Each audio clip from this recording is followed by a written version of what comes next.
ஜனநாயக பாதுகாப்பு, ஜனநாயகம் வெல்லும் என்று நம்முடைய அருமை சகோதரர் வரலாற்றிலே புதிய பொன்னேட்டை எப்போதும் நினைத்துக் கொண்டிருப்பதற்கு சளைக்காத ஒரு கொள்கை போராளியாக, சமூக போராளியாக இருக்கிற அன்பு சகோதரர், விடுதலை சிறுத்தைகளுடைய நிறுவன தலைவர், அங்கே நம்முடைய அருமை சகோதரர் மானமிகு மாண்புமிகு அருமை எழுச்சி தமிழர் தொல் திருமாவளவன் அவர்களே, 33 தீர்மானங்கள் ஆவணப்படுத்தி இருப்பதை போல தீர்மானங்கள், புதிய இந்தியா, நவீன இந்தியா, மதச்சார்பற்ற இந்தியா, மதவெறியற்ற ஒரு இந்தியா புதுமையாக உருவாக வேண்டும், எல்லோருக்கும் எல்லாமும் தரக்கூடிய ஒரு இந்தியா உருவாக வேண்டும் என்பதை மிக அருமையாக இங்கே இந்த 33 தீர்மானங்களிலே அவர்கள் வடிவெடுத்திருக்கிறார்கள்.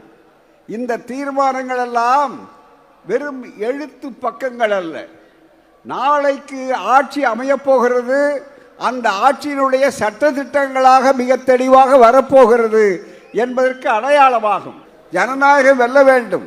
வெல்லாவிட்டால் இங்கே நம்முடைய முதல்வர்கள் சுட்டிக்காட்டியதைப் போல இனி மாநிலங்கள் இருக்காது, மத சுதந்திரம் இருக்காது, மக்களுக்குரிய வாய்ப்புகள் இருக்காது.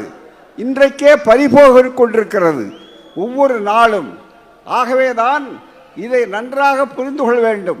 இந்த தேர்தலிலே நாம் அசந்தால், ஏமாந்தால் இன்றைக்கு நாடு மீண்டும் பழைய கருப்பராகவே பழைய இடத்திற்கே போய் சேர வேண்டும் என்பதை வலியுறுத்தத்தான் அத்தனை பேரும் இன்றைக்கு கைகோர்த்து நிற்கின்றோம். சிறுத்தைகள் ஒரு காலத்தில் காட்டிலே இருந்தன, இப்போது நாட்டிற்கு வந்திருக்கின்றன.